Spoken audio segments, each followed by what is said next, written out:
રાજ્ય સરકારના super speciality project હેઠળ રાજ્યમાં સૌપ્રથમવાર સુરતની નવી સિવિલ હોસ્પિટલમાં અદ્યતન કેથેરાઇઝેશન લેબોરેટરી સેવાની શરૂઆત કરવામાં આવી. નવી સિવિલના ન્યુરોલોજી અને રેડિયોલોજી વિભાગ દ્વારા શરૂ કરાયેલ કેથ લેબ હેઠળ માથાથી પગ સુધીની વિવિધ રક્તવાહિનીઓનું નિદાન અને સારવાર કરવામાં આવશે. અંદાજિત ₹12 કરોડના અદ્યતન બાયપ્લાન મશીન દ્વારા એન્જિયોગ્રાફી, એન્જિયોપ્લાસ્ટી, સ્ટેન્ડિંગ અને પેસમેકર ઇમ્પ્લાન્ટેશન કેજી માટે ખાનગી હોસ્પિટલમાં ₹5 થી 50,000 લેવામાં આવે છે તે સારવાર અહીં નિઃશુલ્ક આપવામાં આવશે. વિશેષ જણાવતા સુરત નવી સિવિલના સુપ્રિન્ટેન્ડન્ટ ડોક્ટર ધારિત્રી પરમારે કહ્યું, રાજ્ય સરકારના સુપર સ્પેશિયાલિટી પ્રોજેક્ટ હેઠળ નવી સિવિલ ખાતે ન્યુરોલોજી અને યુરોલોજી વિભાગ કાર્યરત થઈ ચૂક્યો છે, ત્યારે કેથ લેબ સાથે ઇન્ટરવેન્શનલ રેડિયોલોજીની સેવા શરૂ કરાઈ છે. હાલ આ સેવાઓ સુરત નવી સિવિલ ખાતે અપોઇન્ટમેન્ટને આધારે કરવામાં આવશે. આ પ્રસંગે ગુજરાત નર્સિંગ કાઉન્સિલના ઉપપ્રમુખ ઇકબાલ કડીવાલાએ જણાવ્યું, સુરત નવી સિવિલ માટે આ એક ગૌરવની ક્ષણ છે. રાજ્ય સરકાર દ્વારા જરૂરિયાતમંદ દર્દીઓને વિવિધ રોગના નિદાન અને સારવાર માટે એક જ સ્થળે શ્રેષ્ઠ આધુનિક સુવિધા સાથે સારવાર આપવાના અમારા પ્રયાસો છે.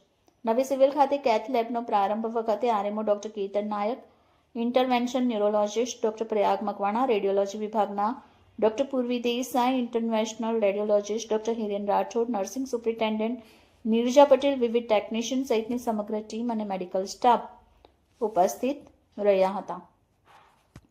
થાઇરોઇડ, પ્રોસ્ટેટ જેવી કેન્સર સિવાય અમુક સાદી ગાંઠોની સારવાર તેમજ ચોક્કસ પ્રકારના કેન્સરના દર્દી કે જેમની સર્જરી શક્ય નથી તેવા કિસ્સામાં ગાંઠ નાની કરવા કે પછી કેમો એમ્બોલાઇઝેશન માટે ઉપયોગી છે. હું ડૉક્ટર હિરેન રાઠોડ છું, ન્યુરો અને vascular intervention radiologist. Surat civil હોસ્પિટલની અંદર અમે હવે કેથલેબની સર્વિસીસ કેથલેબ શરૂ થઈ છે, તો એના લાભ અર્થે હવે પેશન્ટને એન્જિયોગ્રાફી અને ન્યુરો અને વાસ્ક્યુલરની બધી પ્રોસિજરો આપણે ત્યાં સિવિલની અંદર થઈ શકશે.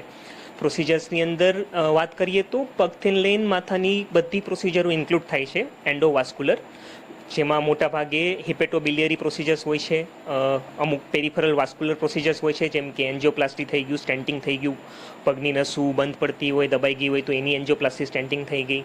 પછી અમુક રિનલ ઇન્ટરવેન્શન્સ છે કે જેની અંદર કોઈ નસની અંદર ફૂગો બન્યો છે, એન્યુરિઝમ બન્યું છે તો એનું કોઇલિંગ છે, એની માટે ફ્લો ડાયવર્ટર કે એ સર્વિસીસ છે તો એ બધું પણ શક્ય બનશે. એના સિવાય ઓન્કોલોજીની અંદર કે જે કેન્સરના દર્દીઓ છે તો એમાં અમુક પેશન્ટની અંદર જેમાં અમારે નસની અંદર જઈને દવા આપવી પડતી હોય છે, કીમો એમ્બોલાઇઝેશન અમે બોલતા હોઈએ છીએ, તો એ બધી સર્વિસીસ પણ હવે સિવિલની અંદર પોસિબલ બનશે. એન્ડ ટાઈમ સાથે અમે અમારું આ સ્પેક્ટ્રમ ઇન્ટરવેન્શન રેડિયોલોજીનું સ્પેક્ટ્રમ અમે વધારીને જેટલું બેસ્ટ આપી શકીએ પેશન્ટને એવું કરવાની અમારી કોશિશ રહેશે.